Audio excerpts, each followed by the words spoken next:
Hello, today I'm in Dacia Sandero. In this video I'll show you how to manage media panel.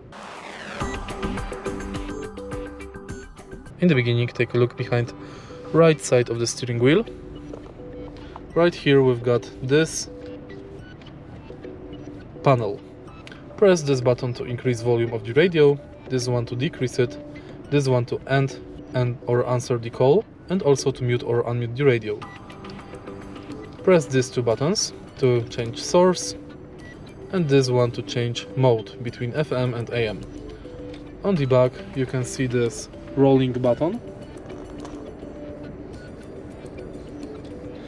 thanks to which you can change radio station.